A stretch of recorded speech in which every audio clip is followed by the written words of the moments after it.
out today. We're calling on BP for some answers. We want to know what kind of oil was leaked into Lake Michigan. We want to know how much oil was leaked into Lake Michigan. And we want to ensure that our drinking water is safe. So the first speaker we have is Dorothy with the Global Climate Convergence.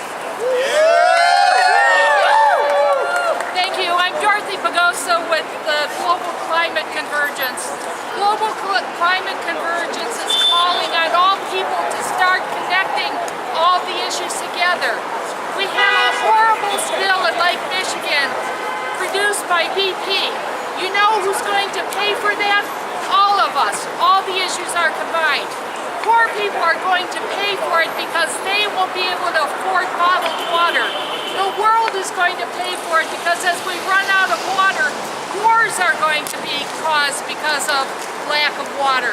It's all connected. We're calling on British Petroleum, who just got off the no-drill list this past month, to give answers, to be investigated by an outside source. This is a horrible thing. It might look perfectly clear on top, but if indeed it was tar sands that was spilled, it's underneath and spoiling and poisoning Lake Michigan, even as we speak. So thank you all for coming. Global Climate Convergence, 10 days of action from Earth Day to May Day. We're going to be making the connections, people. It's not going to be hidden anymore.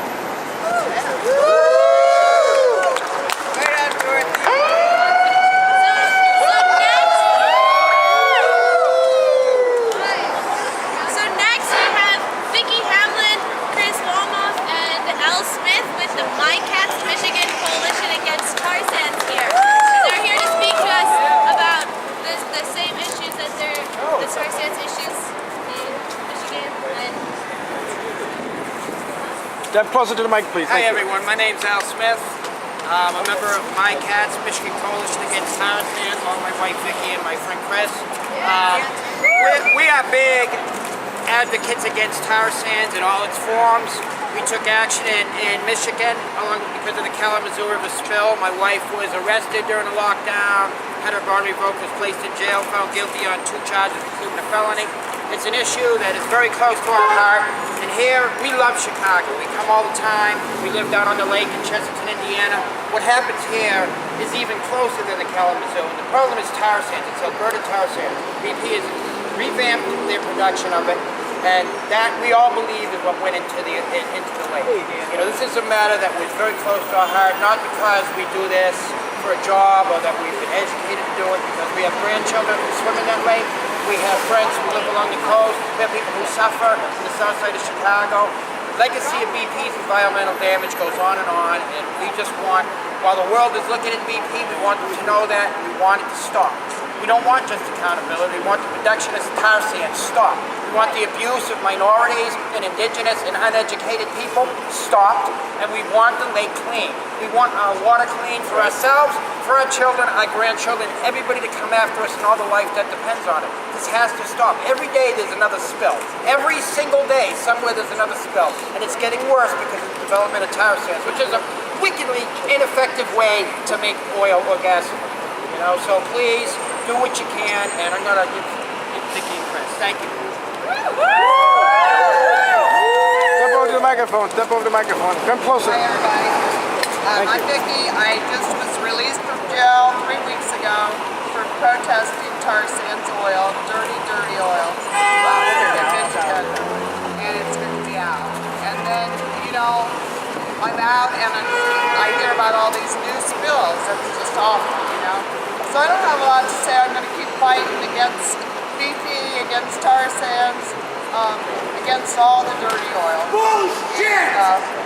I'm glad to be here. Thank you. And I'm going to let Chris talk about what he found in the woods. So I agree with that guy that went by. BP is full of bullshit. Alright folks, my name is Chris Wumhoff. I'm part of the Michigan Coalition Against Tar Sands. I grew up 1 football field away from the Kalamazoo River in Michigan. That was a river that's seen the largest inland oil spill in U.S. history. It was tar sand oil. What I have with me is a formation many of us believe to be called core exit. The reason I brought this and why I want you folks to know what core exit is and why it's important is because in the BP spill in 2010, BP bought 1/3 of the entire world's amount of core exit. Core exit is a chemical dispersant that breaks down and coagulates oil, which just means it captures oil. This is a highly toxic chemical built up of several other chemicals.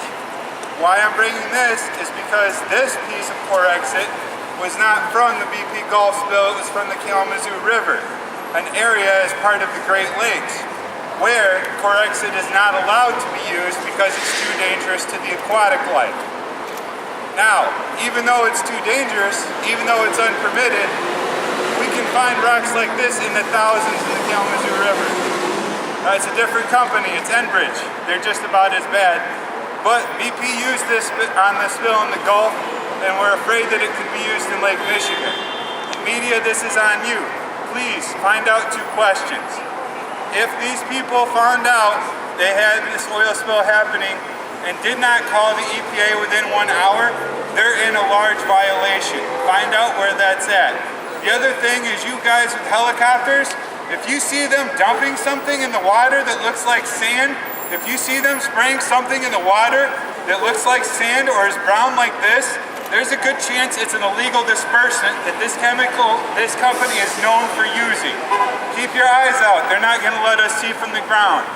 And for the rest of you people, it's time for us to start raising our voices. In Kalamazoo, we went to the government and we got blocked.